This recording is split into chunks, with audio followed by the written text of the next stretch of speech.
on, folks? This is Rick, and this is your seat at the table. Excuse me, Matt. Like I said, this is, let's not call it part two, but let's just say this is a follow-up video from one I did on Player Agency. This is Game Master Agency, at least my take on it. This is something I don't see as many videos on this topic out there as Player Agency, because there's a lot of stuff on Player Agency, a lot of people with opinions, and it's all great. Everybody, that's all part of the social structure, the community that we share, is that we all have a unique view on the subject. And like I said, in Player Agency, I want to thank Robert, the narrator. And if I remember, I will put a click to his channel, his YouTube channel on, because the other night he did a video, posted a video on the topic of Player Agency and his opinions and views on the subject, and it kind of set me into motion into thinking, what exactly is Player Agency, what is my view on it, etc., etc., and which I did the other video for. So this would be the tangent to it, or the companion source book for Player Agency, which we call Game Master Agency, or whatever y'all are calling it today, because, like I said, the terminology comes and goes. There's give and take. There's a multiple concept or role of what the responsibilities are for both groups of people. Because if you look at the breakdown, there is the players and their characters. There is the storyteller, or the narrator, or the game master, or the dungeon master, or whatever it is you choose to use as the term. And what are the expectations from both sides? Just a second there. Frankie, get off there. Mama's not home. Get off the counter. Get off the TV. Excuse me. My cat's sitting up there where she has no business being. Come on. You know better. Come here. Yes, I know. Mama's not here and you want to get up there and smell her flowers. My wife likes to have her flowers by the TV, and this is Frankie. Frankie's bored. See, Frankie wants to play because she wants to play, right? Yeah? Say hi to everybody, Frankie. You can get out. Let me go. All right. Okay. So, that's cat owner agency, right? The cat does what the cat wants to do, and the owners chase them around all the time. So, the responsibility from the GM's perspective is part of the social contract. Because if we all break it down, that player agency and GM agency, player responsibility and GM responsibility is all part of the social contract that we all more or less agree to, whether it's verbally, mentally, physically. I never actually sat down and signed any kind of contract whenever I played. I can just tell you that right now. But the idea is the same. We all have some certain areas of responsibility and expectations, and we're kind of disappointed if they're not carried over. Now, this varies a lot. It's just like consumption. One of the first things that I consider, whether it's player agency, whether in the social contract, is time management. What we mean by that basically is, like Robert the narrator says, our time is terribly valuable, and the older we get, and this is maybe not for everybody. If you're lucky enough that you've got a lot more free time on your hand, or perhaps you're a bachelor and you control your 100% of your agenda. But the lion's share of us don't have that luxury. Like I said, what I'm doing right now here in this setting is a grand example of that concept. It's a rare day when I find myself at home by myself with the freedom to do pretty much what I want without infringing on my spouse's freedom and rights. And behind the camera is our little sofa, or loves you because her house is too small for a big sofa. But that's where she usually sits watching her TV shows in the evenings while I sit here on my video or on my laptop doing whatever it is I'm doing. But when I do videos, if you've seen any of my videos, the bulk of them come from the next room over, which is our quote art room. And she really gets annoyed if I go in there and just disappear for hours and hours and hours every day. So she's gotten to where she's accepted that I'll do some videos pretty much every weekend, at least on a Saturday morning or Sunday. Usually Sunday morning, although she confuses it because she gets mad when I don't do them on some days. I can't keep up. Anyway, the fact is that it's our quote art room is actually basically her storeroom for all of her stuff, and I have one table in a corner where my rig's set up, which you see me doing my down. So that's part of the expectations and agency of the social contract I have with my spouse, right? Sometimes I have I will do little videos and stuff from remotely on my truck, but that's usually for Facebook because, in their wisdom, YouTube eliminated the ability for anybody that doesn't have a major following to do remote views like I used to. I used to be able to sit in my work truck and do all kinds of videos and things and commentary and stuff like that for my YouTube channel. If you go back and look at some of the older stuff from a year and a half, 2 years ago, you can see it. Can't do that anymore because I just don't have that kind of connection. I don't have the required 1,000+ subscribers or whatever the current set of numbers is because YouTube keeps mucking with that stuff because I don't know, somehow they're whatever. Greed. Greed is a big portion of it, and they can call it whatever they want, but we're not getting all a tangent off into it. We're not trying to get off into a tangent. See? Okay, so that's where we're back to that GM agency thing. It's an expectation from the game master is going to spend some amount of time creating something that's going to be entertaining to the group that they're hosting. Whether they're going to somebody else's house or everybody's coming to their location, the players are coming with their characters with the understanding that we're all going to sit down and have an evening, preferably of enjoyment and entertainment. And so, as the game master, and this is where like I said, GM, storyteller, narrator, whatever you want to call it, game master, GM is my go-to these days. Is going to have made some kind of effort, because if you've ever run something or you've ever played across from somebody who has not made any serious effort, it shows. It does. We all have those days, especially like my own personal. I'm sitting here Saturday. It's the only real day off I got this week, and normally I get Friday evenings and Saturdays off, and sometimes Sundays too. But this last week I pushed close to 65, 70 hours to make up for the fact that my truck was broke for 2 weeks. And my next week is looking at pretty close to the same. So I worked last night till well after midnight, and there was just no time. If I was going to run a game tonight, I'd been hosed because I didn't have any time.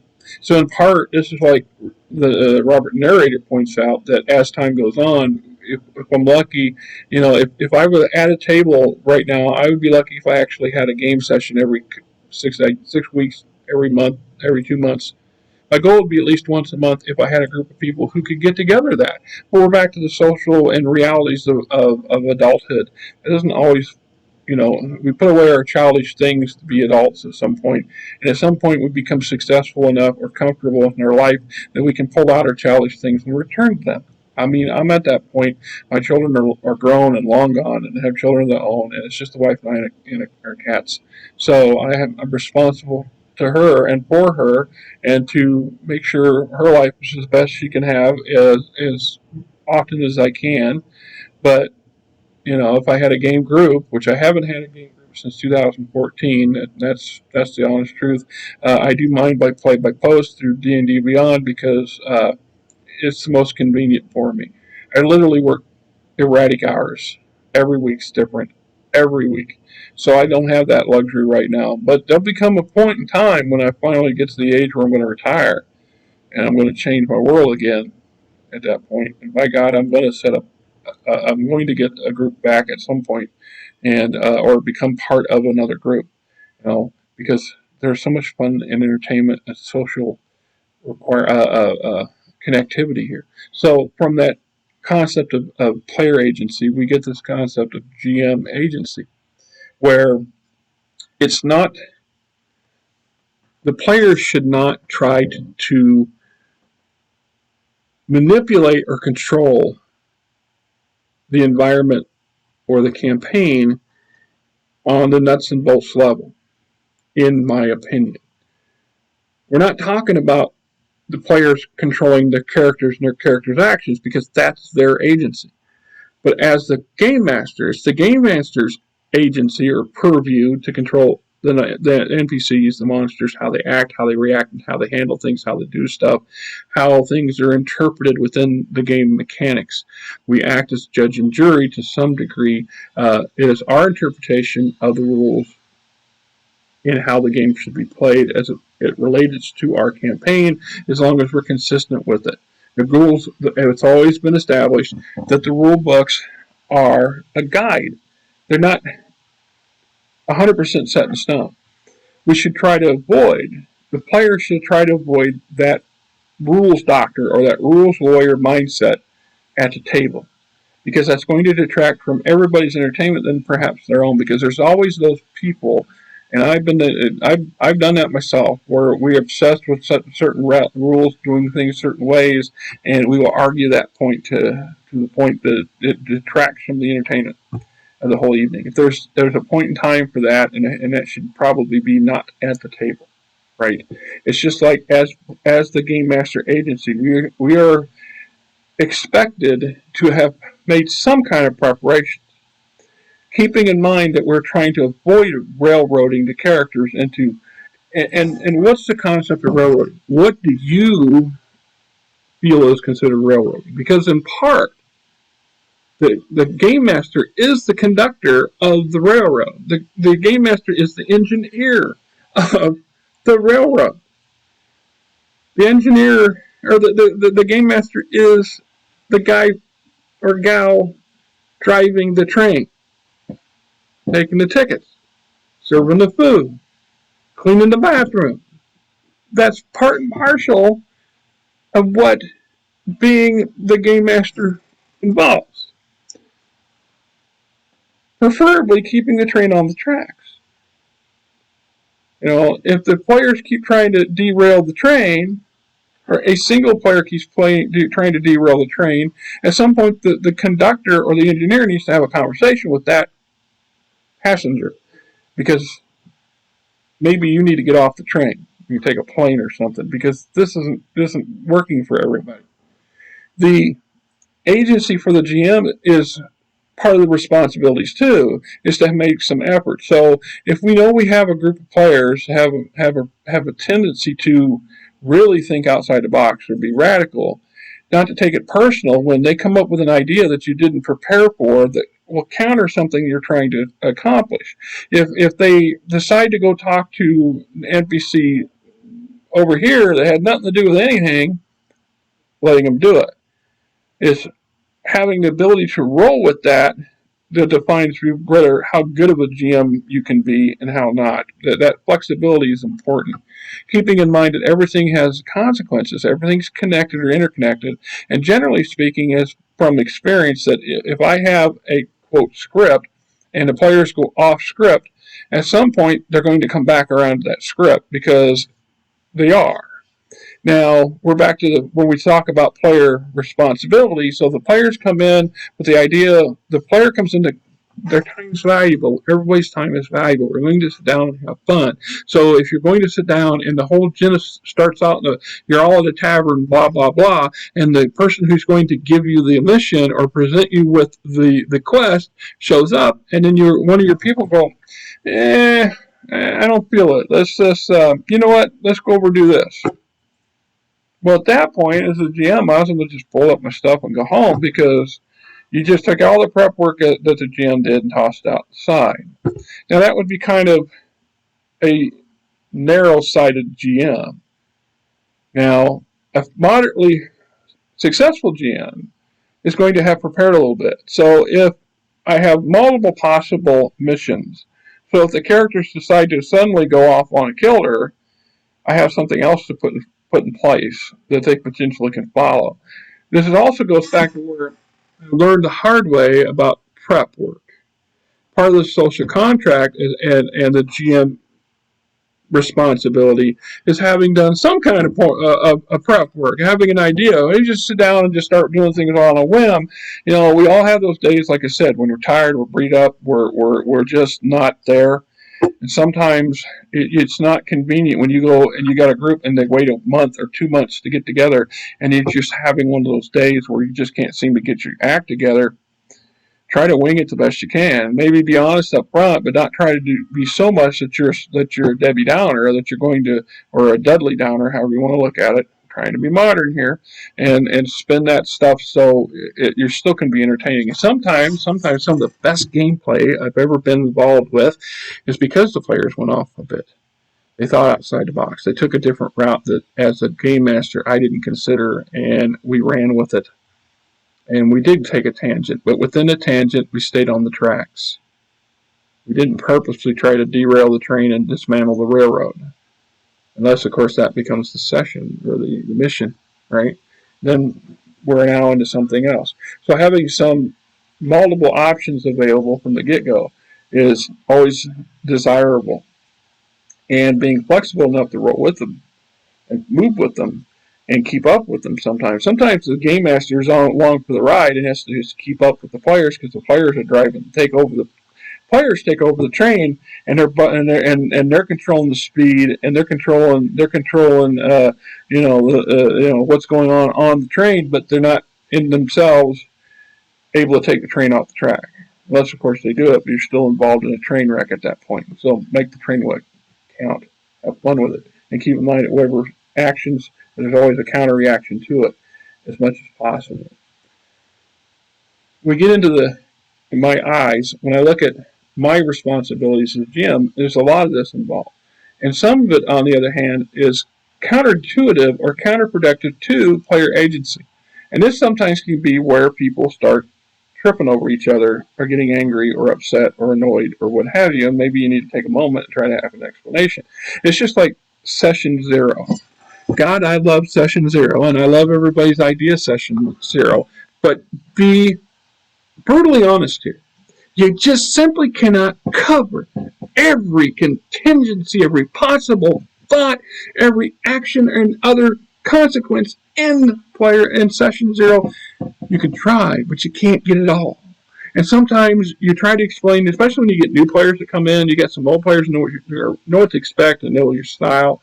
Or if you get an entire new group of people, you need to try as best you can to put it out in front of them. This is my preference. This is how I like to do things. This is how I want to run things. This is how I want to do stuff. If you're not into that, we need to know now. So either I need to adapt if I can, or perhaps this isn't going to be your seat. You're not going to be comfortable at this table, and I'm not going to change the entire seating arrangement at the table for one person, because I'm too old for that. That's too much time and concern and effort. I got 3 out of 4 people on board. 3's good. I'm sorry. Sometimes that can come off as being overbearing. It's like having the open sandbox. Having an open sandbox is great, but there's a difference between having an actual sandbox, which has a definition of boundaries, and we don't talk about that a whole lot, right? Open sandbox is still contained within a set of concepts, a script, parameters, an outline, a set of rules, what have you. It's not a beach, or it's not the desert. There's a huge difference between having a sandbox where everybody comes to play with rules and ideas and boundaries and concepts, as opposed to the wild open desert where there's nothing but miles and miles of sand. And you want to go out there and play in that desert, or go out there and play in that sandbox where there's no constraint, no boundaries, no rules, no nothing. I personally would not want to play in that game. Robert, the narrator, did a great number of videos, and I watched another one of his earlier in the week, and he come up with the concept of gameplay and mechanics. There's been a big, huge talk over the last 4 years about story now, and story of everything, and rules light, and so on and so forth. I can't speak for anybody but me. But when I sat down and I started buying and playing and getting involved in any particular game, I got involved, including the mechanics. I want that structure. I want the flexibility within the structure. But I still want that structure. I come to play a game. If I want to tell a story, I'll tell a story. If I want to write a novel, I'll write a novel. But within that, I can find a lot of give and take. Finding the right players, that's also part of that give and take thing, right? The fact of the matter is, though, I expect there to be some mechanics. I like dice rolls. I like to have some elements that are outside the control of everybody at the table. You toss that dice, you take your chance. The GM watches you toss that dice, and he's taking or she's taking a chance that you're going to succeed or not. And whether you need to have 16 different subcategories or subsets of rules to run a thing or one master rule shouldn't matter. Although some of us will argue, because I'm in that old school boat when I talk about that. I wrestle with 5e because 5e has, 5th edition D&D has consolidated, condensed a lot of rules to narrow things down, so they have fewer dice rolls. And people act about, and I've heard people talk about how great and fantastic and how marvel that is. And I agree, and I laugh and I chuckle, and then I go back to 1st edition, basic, expert. It's been done. They were simple. They were basic for a reason. We became more advanced in Dungeons & Dragons specifically because we wanted to have more definition of what things do and how things work, right? So the same plays with this agency thing. When we look at when the players come to the table, the GM comes to the table, and he's, his role, his or her role, is to be somewhat prepared, have some concepts, have some ideas, perhaps have a script to work from, to have boundaries established for the sandbox, if that's what you're going to work in, or have a solid script presentable. And yet, at the same time, it's his or her responsibility to make it entertaining as much as possible, to be some mystery involved. If we sit down from session 0 and say an outlay from here to here to here to here, this is what we're going to do.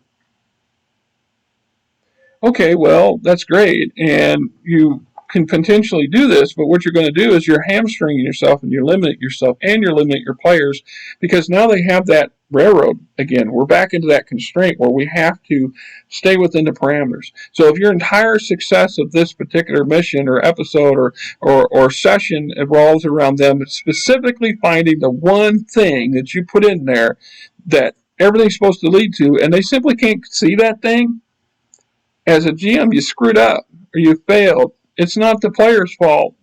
It's your fault because you're being too narrow-minded. You're being too demanding or controlling. Having some options. And a lot of times those options is what makes the thing entertaining, because people will do what people do. Players are going to do what players do, and the GM should do that too, but less spontaneous, less erratically, right? Players have a right to expect you to be a little bit more in control than the other way around. The players should be able to do things a lot more freewheeling than the GM, ideally, in my opinion. So, there you have it. I probably have gone completely off kilter and not made any sense whatsoever, but this is my idea, my concept of GM agency. The GM has a lot of expectations, a lot of stuff on their plate, and a lot of things that they should try to achieve, a lot of stuff that within the social contract that they're responsible for. But they also should have some flexibility. They also should be given some flexibility by the players. Players should understand that the GM cannot possibly cover every possible contingency, that you can't cover every door and every window and every shingle of every structure within the town. You just can't. There isn't enough time of the day. And the older we get, the worse that is. You talk about, it's like Robert the narrator's, his time is valuable as a player. He comes to the table to play, to have fun, to be entertained, to entertain other people. Keep in mind, it's not all about one person. It's about the group and the session and the social interactions between everybody, the community. At the same breath, it goes the other way around. The GM is a person too. And in the aspects that the GM is a player, as they control all the other elements, they're trying to have some fun too.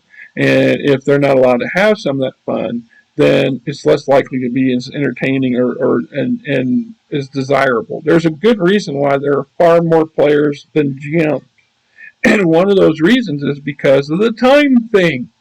right? It's a lot easier to have one sheet of paper and maybe a little notepad with some stuff and control that one element within the grander scheme of things. It's another thing to have a wall full of stuff and stacks of notebooks and notes and a laptop full of things because you're responsible for everything else.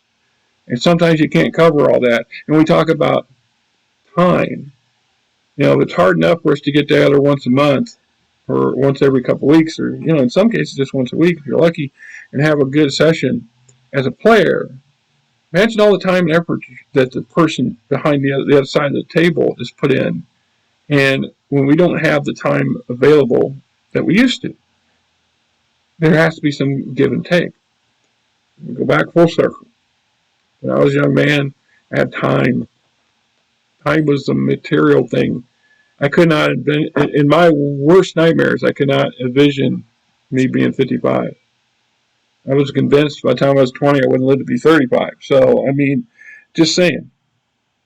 I had loads of time, lots of effort. I could do lots of things because I didn't have a lot of responsibilities.